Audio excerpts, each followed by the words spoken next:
Hey guys, how's it going? I want to quickly discuss about low vitamin D levels. Recently, I was discussing with few people, these are young people, and they said that their vitamin D levels are really low. And it's concerning.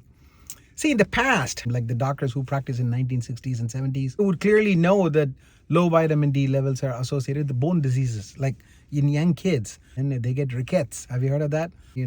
Calcium doesn't get deposited in the bones, so the bones are brittle, they're deformed, and they could be hurting a lot. So a lot of problems. Okay, stunts your bone growth. So that's rickets.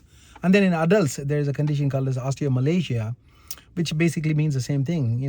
Bone doesn't have a lot of calcium in it, and then you may be hurting all over. But these are different conditions compared to osteoporosis, where these people have normal, bone growth, but then once they hit the menopausal age in women, which means their hormone levels are going low, and then in andropausal age in men, which means their hormone levels are coming down, then they get brittle bones because they start having calcium loss. So that is osteoporosis.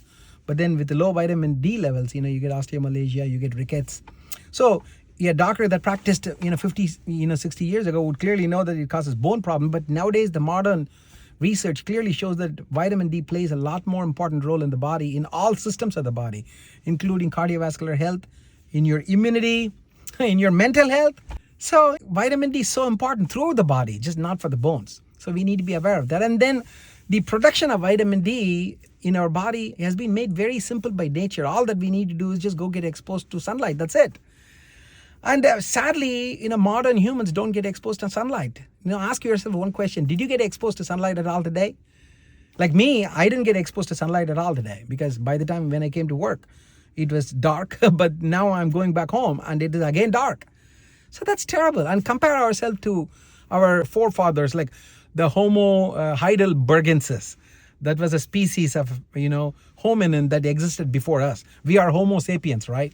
So like 500,000 years ago, there was Homo heidelbergensis, which divided into, I think, Neanderthals, and then the Denisovans, and then Homo sapiens. And of course, we are still here, Homo sapiens, but the other species, they're extinct, they're gone. But anyway, Homo heidelbergensis, those guys 500,000 years ago, they would have been butt naked with no home, and they would have been in the sunlight all the time like any other animal. So they probably had plenty of, vitamin D in their body, but look at us now. So we don't have adequate vitamin D because we just don't get exposed to sunlight at all, and it's causing a big problem for us.